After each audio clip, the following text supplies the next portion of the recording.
आज हम जो है पृथ्वी का सूर्य तक और जिसमें पृथ्वी की वायुमंडल और पृथ्वी का उष्मा के बारे में पढ़ेंगे।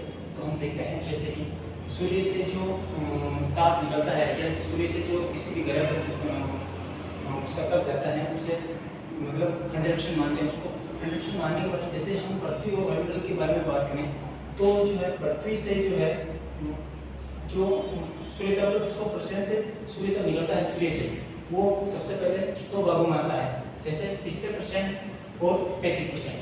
35% जो आता है वो धरती पर नहीं पहुंचने से पहले ही वापस परिक्रमण के द्वारा अंतरिक्ष में चला जाता है। जैसे बादल से जो है 27%, बादल से जो है बादल से 27% डायरेक्ट वापस सूर्य पृथ्वी पर आने से पहले ही अंतरिक्ष में चला जाता है या फिर सूर्य में चला जाता है।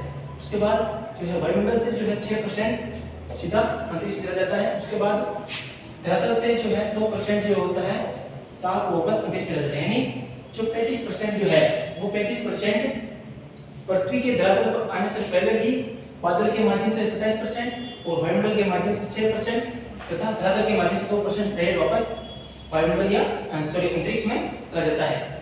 यानी 100% में से 35% का कोई रोल नहीं है पृथ्वी के ताप के बढ़ाने में या घटाने में। उसके बाद जो है 65% से जो ताप लगता है वो 65% ताप पृथ्वी पर तो है, पृथ्वी पर 1% पहुंचता है पृथ्वी पर, और 14% जो है ताप पृथ्वी पर नहीं पहुंचने से पहले पृथ्वी के वायुमंडल में ही रुक जाता है, क्योंकि वायुमंडल को प्रत्यक्ष रूप से प्राप्त होता है 14% ताप। उसके बाद हम देखते हैं जैसे कि ये पृथ्वी पर जो 51% ताप मिला है हमको, ये ताप पृथ्वी को डायरेक्ट ऐसे नहीं मिलता कि पृथ्वी से 51% ताप आया और डायरेक्ट पृथ्वी को मिल गया। पृथ्वी को नहीं मिलेगा, ये पृथ्वी के दो भागों में मिलेगा। जैसे 34% जो भाग है, 34% भाग डायरेक्ट सूर्य से जो किरण आएगी वो पृथ्वी को मिलेगा। यानी प्रत्यक्ष रूप से 34% भाग 34% भाग सूर्य से पृथ्वी को प्रत्यक्ष रूप से मिलेगा, और जो है 17% भाग जो है पृथ्वी को विस्तृत दिव्य प्रकाश के माध्यम से मिलेगा। यानी ये वायुमंडल में होते हुए जो जलवाष्प या कण होते हैं उनसे होकर ये पृथ्वी की धरातल तक पहुंचेगा। यानी कुल पृथ्वी को 51% जो भाग मिल रहा है वो दो भागों में मिल रहा है, एक तो 34% और 17%।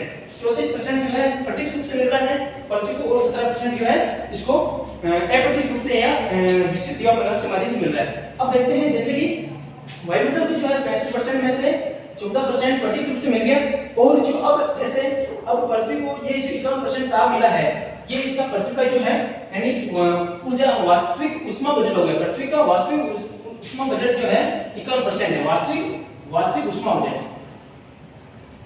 वास्तविक उष्मा बजट, वास्तविक उष्मा बजट जैसे पृथ्वी का वास्तविक उष्मा बजट 51% हो गया। अब ये पृथ्वी को जो 51% ताप मिला है, अगर ये पृथ्वी इसे ताप को अपने यहीं पर रखेगी तो उसकी पृथ्वी का ताप बढ़ जाएगा, यानी पृथ्वी का जो संतुलन बिगड़ जाएगा। तब अगर पृथ्वी इस ताप को या फिर पृथ्वी अपने संतुलन को बनाए रखने के लिए जो इन 51% ताप है इसको किसी न किसी रूप में वापस अंतरिक्ष में भेजेगी या फिर वायुमंडल में भेजेगी, तो जो है 17% जो ताप है, ये ताप जो डायरेक्ट पृथ्वी जो है इसे डायरेक्ट शून्य में भेज देती है, यानी अंतरिक्ष में भेज देती है। यानी पृथ्वी का कितना जो 51% वास्तविक उष्मा बजट होता है उसमें से 17% भाग जो है विस्तृत दिव्य प्रकाश के माध्यम से जो पृथ्वी को मिला है वो 17% डायरेक्ट वापस अंतरिक्ष में चला जाता है, और जो 34% भाग जो पृथ्वी को सूर्य से प्रत्यक्ष रूप से मिला है ये भाग जो है वायुमंडल में जाता है। यानी ये वही कमी पार्थिव किरण के माध्यम से पृथ्वी को 34% भाग मिलता है, यानी वायुमंडल को पृथ्वी का जो प्रत्यक्ष रूप से जो ताप मिला है वही ताप इससे वायुमंडल के पार्थिव किरण के माध्यम से 34% भाग मिलेगा।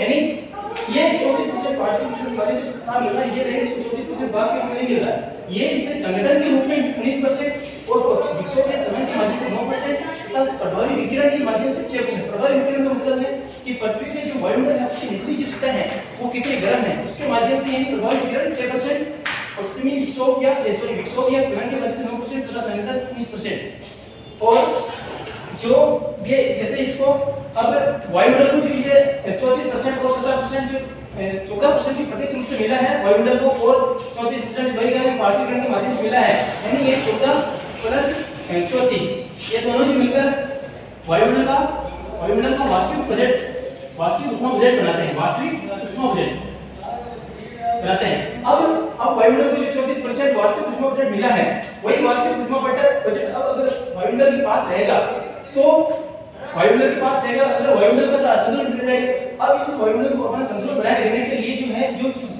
ये 50% यानी 14 प्लस 34 यानी 48% जो उसको मिली है, ये वायुमंडल का उष्मा है। अगर इसे वायुमंडल को अपना संतुलन बनाए रखना है तो इस 50% को वापस अंतरिक्ष में भेजना होगा, यानी ये जो 50% जो है सीधा अंतरिक्ष में चला जाता है। यानी पृथ्वी को अपना संतुलन बनाए रखने के लिए जो 14% ताप मिला था वो 14% तो इसको वायुमंडल को मिल गया अप्रत्यक्ष रूप से, और जो विस्तृत प्रक्रिया प्रकाश के माध्यम से जो प्रतिक्रिया मिला था वो डायरेक्ट अंतरिक्ष में चला गया। अब जो ये जो वैज्ञानिक वाष्पीकरण के माध्यम से जो 34% इससे वायुमंडल को जो ताप मिला था वो इसको 3 रूपों में मिला था। कितने रूपों में? 3 रूपों में, यानी संघटन के रूप में 19%, विक्षोभ या समय के रूप में 9% तथा प्रवाही विकिरण के रूप में 6%। ये जो अब जो ये 14% जो सूर्य से वायुमंडल को जो प्रत्यक्ष रूप से मिला था प्लस ये पार्थिव विकिरण यानी पृथ्वी से जो 14% ताप मिला था, ये दोनों मिलकर 80% जो है 50% जो ये इसका वायुमंडल का वास्तविक उष्मा बजट है।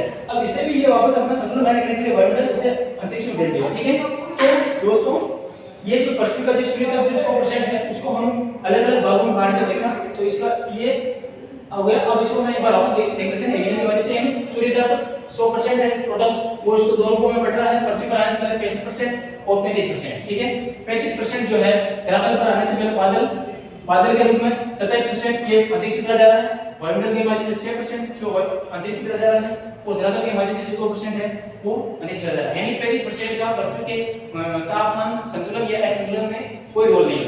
अब बचा 65% जो बचा है, इस 65% में से 1% तो डायरेक्ट पृथ्वी को जो ये मिल रहा है, और इसमें 65% में से 14% जो है प्रत्यक्ष रूप से वायुमंडल को मिल रहा है। ठीक है, अब जो 51% बचा या फिर 14% बचा, इन दोनों को दो भागों में डिवाइड हो गया।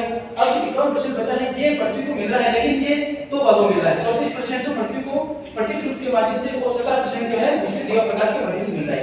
ठीक है, तो अब जो ये 17% मिला है, अब ये 17% ये पृथ्वी पर संतुलन बनाए रखने के लिए इसे अंतरिक्ष में भेज देगी, और जो 34% बचा है इसे भी ये पृथ्वी पर संतुलन बनाए रखने के लिए वायुमंडल में भेज देगी। यानी 17% को अंतरिक्ष में भेजेगी और 34% को वायुमंडल में भेजेगी।